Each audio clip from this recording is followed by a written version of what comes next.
Fala pessoal, tudo beleza com vocês? Então vamos continuar o nosso conteúdo, né, de orientação a objeto. E hoje nós vamos falar sobre os construtores, né? Na aula passada nós conversamos brevemente sobre os construtores padrão, né, que eles inicializam os objetos com valores nulos, né? O construtor padrão ele é fornecido pela linguagem, né? O Java ele tem essa implementação de forma implícita.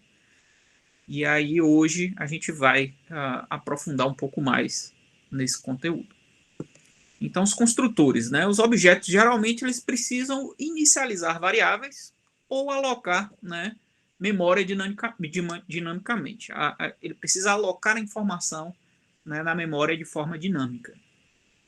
Dessa forma, né, evita-se o retorno de valores inesperados durante a execução do software. Os construtores eles possuem o mesmo nome da classe. Então, já começamos aqui, a gente tem, né, nossa primeira regrinha. Então, obrigatoriamente, os construtores eles possuem o mesmo nome da classe. Então, na aula passada, nós implementamos a classe conta. Então, o nosso construtor ele vai receber o nome de conta.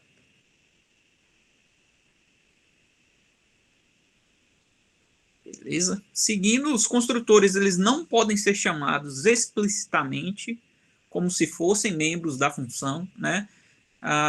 Geralmente a função a gente consegue, né, fazer as chamadas diretamente lá na nossa função principal, porém os construtores não, tá?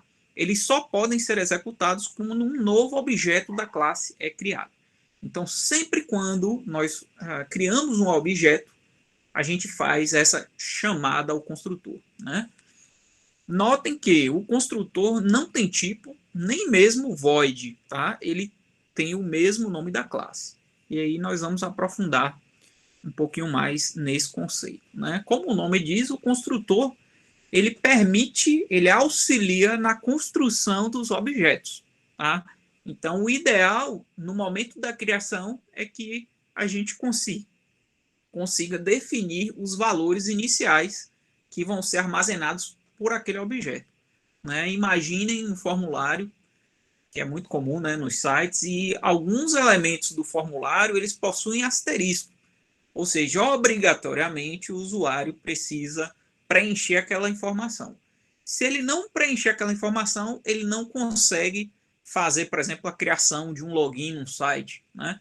Então, no nosso construtor, a gente vai forçar o usuário a inicializar esses valores. É como se a gente estivesse colocando um asteriscozinho lá no formulário, tá certo? Então, em Java, a gente tem o construtor padrão, tá? Se o programador ele não declara nenhum construtor, o compilador Java assume que a classe ela tem um construtor padrão sem argumentos, tá?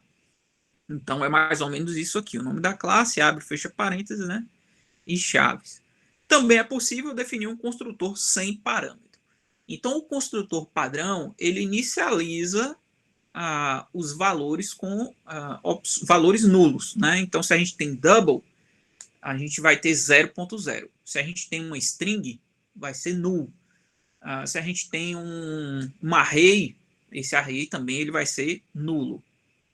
Então, esses são, né, os valores padrões para os atributos. Então, o 0, né, para inteiros, 0.0 no caso, né, para double, números reais, false para booleano, null para tipos de referência, então, string, métodos, arrays, todos que recebem referência, eles são inicializados com null, tá? E o null aqui, ele denota uma referência nula, ou seja, um endereçamento de memória, né, um número hexadecimal que não foi alocado ainda, tá? Ele não existe para um objeto de qualquer tipo. Beleza? Então, o nosso objetivo hoje é criar o nosso próprio construtor, tá? Então, assim que o construtor ele for declarado, o compilador não disponibiliza mais o compilador padrão. Então, segunda regra que a gente tem, né? no momento que a gente declarou o construtor padrão, ele deixa de existir, tá certo? Por isso, todos os objetos, eles devem ser declarados de acordo com o protótipo do construtor definido para a classe. Então, aqui nós temos uma sintaxe, tá? Então, public class conta, né, que foi a nossa implementação da aula passada. Então, o construtor, ele tem um modificador, né, de acesso, que aqui no caso é público. Reparem que, obrigatoriamente, o construtor, ele tem que ter o mesmo nome da classe, tá? Então, nosso construtor conta. E esse construtor, ele vai receber dois valores, número inicial e salário inicial. Então, ao receber esses valores, a gente inicializa a nossa variável número, né, que é privada, e o nosso saldo também, que é privado, que estão presentes na nossa classe. Tudo beleza até aí? Então, para a criação de um objeto é criado através do operador new, né? Então, a gente tem conta C, que é um objeto, né, do tipo conta. Então, na nossa aula anterior, nós criamos a conta sem nenhum valor, né, com os valores nulos, porque nós estávamos utilizando o construtor padrão. Porém, à medida que agora nós declaramos o nosso construtor, né, da nossa classe, então a gente precisa seguir essa assinatura. Ó. Então a gente precisa ter uma string e precisa ter um número real. Então é igual new conta, ó, string, tá vendo? 1, 2, 3, 4, 5, apesar de ser, né, um número, repare que está entre aspas, tá? Então isso aqui é uma string. String 1, 2, 3, 4, 5 e o saldo inicial 100, né, o número real aí. Então, ele vai atribuir a C, né, que é um objeto do tipo conta, a referência, né, um endereçamento de memória que vai guardar essa informação, esse objeto em tempo de execução, né, e então vai ser uma alocação feita de forma dinâmica, tá, para o objeto criado. Então, é responsável por iniciar os atributos do objeto criado. Então, tem um exemplo aqui, ó, da classe conta. Reparem que o nosso construtor agora mudou. Então, o construtor agora, em vez de ter dois parâmetros, ele tem um parâmetro somente, que é o número inicial. Então, aqui fica a pergunta, né, para vocês. A gente pode fazer isso? Sim ou não? Está correta essa implementação ou não?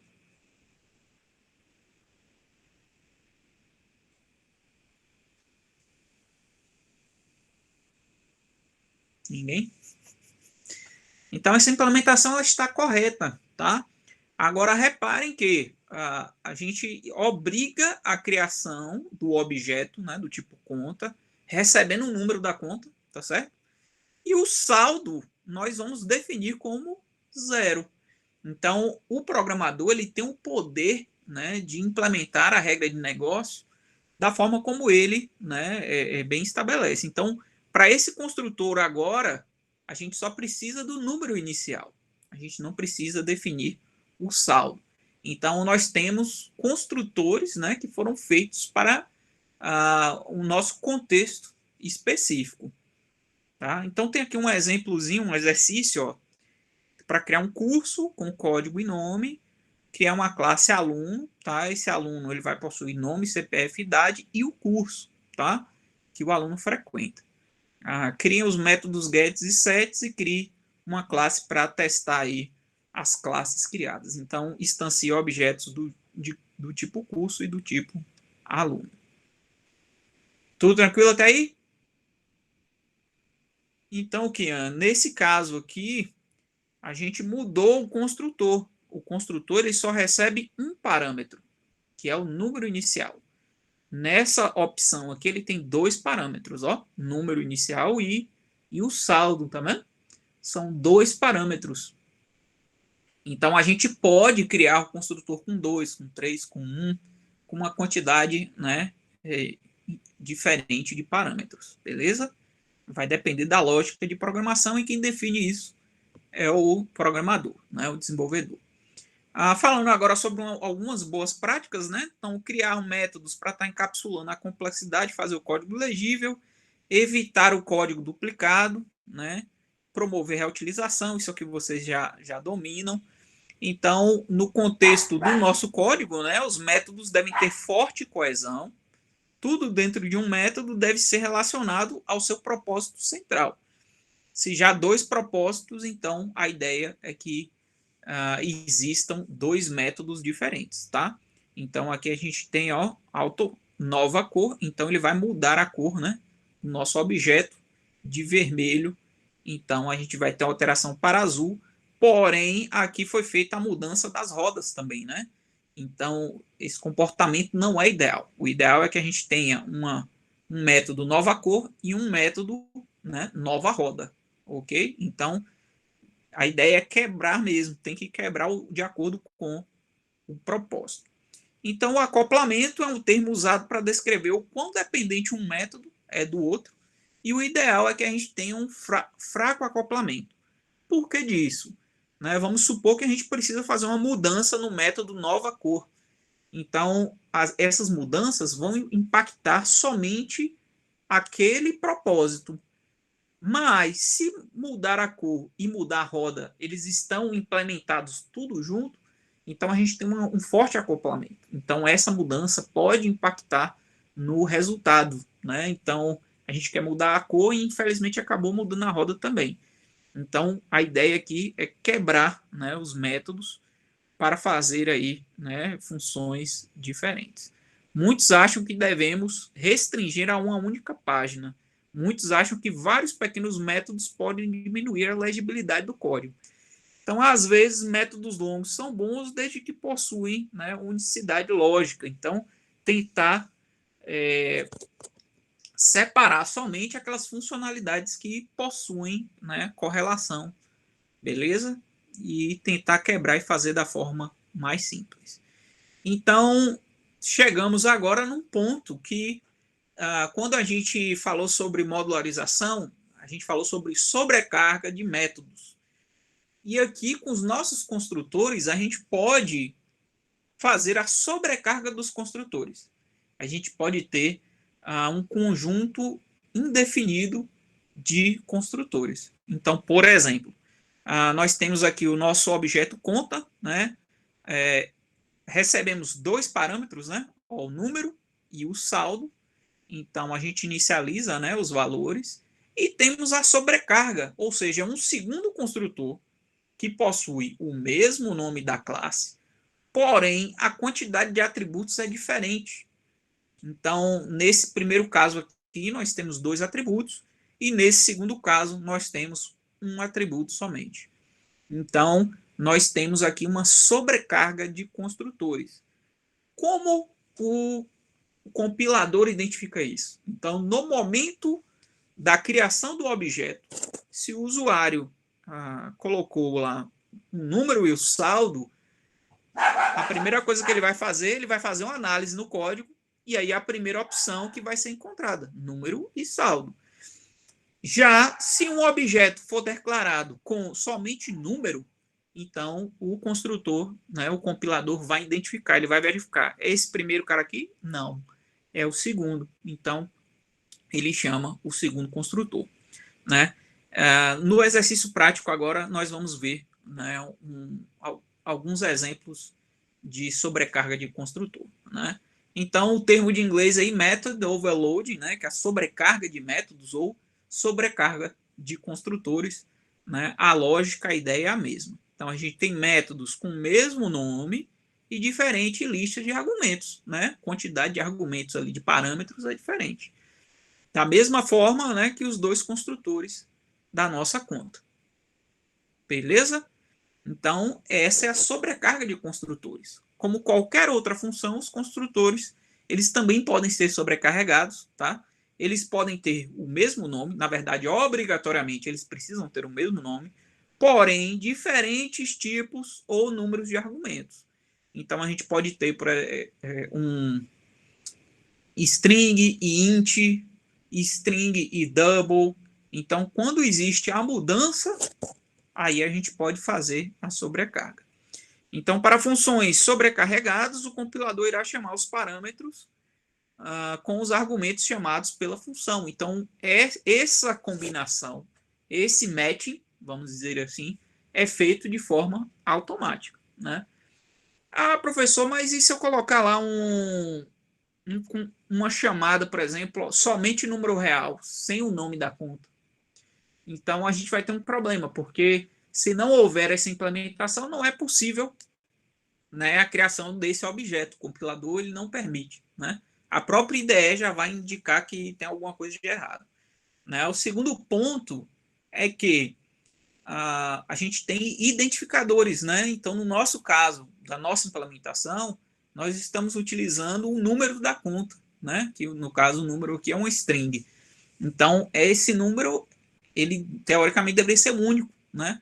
Então, se a gente tiver um construtor sem definir o número, então essa não é uma boa prática, porque, né, a gente precisa seguir as regras aí. No caso dos construtores, eles são chamados automaticamente quando o objeto for criado, então isso aqui é bem prático. E o construtor a ser executado será, né, que combina, ele que vai fazer a combinação dos argumentos passados na declaração do objeto. Então isso aqui é bem legal e é bem prático, né, porque tira aí a responsabilidade do desenvolvedor, né? Se o usuário passou uma informação indevida, não é culpa da equipe de desenvolvimento. Beleza, João? Tranquilo. Daqui a pouco eu disponibilizo o vídeo no YouTube e aí vocês assistem depois. Tranquilo? Exercício. Então, considere uma classe maior capaz de calcular e retornar, né, o maior entre dois números de tipos diferentes. Então, implemente a função de forma a permitir diferentes combinações. Inteiros reais, inteiro e real, real inteiro. Né? Então, inteiro e casting para real, real e casting para inteiro. Então, vocês vão precisar fazer a sobrecarga de construtores para poder implementar essa questão aqui. Beleza? Mais um exercíciozinho. Então, esse aqui, a ideia, né? Criar um círculo, e aí vai ter esses atributos, raio, área, diâmetro e circunferência. Cada classe deve possuir métodos privados, então aqui é um pouco diferente, né? Porque até então os métodos que nós fizemos foram públicos, e aí a gente pode ter métodos privados também, tá? Então, cálculo de área do círculo, cálculo do diâmetro e cálculo da circunferência devem ser métodos privados, tá? E aqui a gente vai ter alguns métodos públicos, né? O construtor recebendo um raio, um método para imprimir o valor do raio e diâmetro, e um para imprimir a área do círculo. Então, esses métodos públicos, eles vão chamar os métodos privados que foram definidos aqui em cima, ok? Então, para poder chamar esses métodos aqui embaixo, a gente precisa implementar os métodos aqui de forma privada na classe, beleza? Mais um exercíciozinho, criar uma classe chamada relógio para estar armazenando o horário, que vai ser composto hora, minuto e segundo. Então, aqui a gente vai fazer um tipo de dados, né? Então, hora, minuto e segundo pode ser 3 inteiros, né? Por exemplo. A classe deve representar esses componentes de horário e deve apresentar os métodos descritos a seguir. Então, tem alguns métodos aqui, ó, get e set. Set hora, get hora e por aí vai. Beleza? E aí, galera, dúvidas até aqui? Tudo tranquilo? Tudo de boa? Vamos para a prática agora? Dê um feedback aí.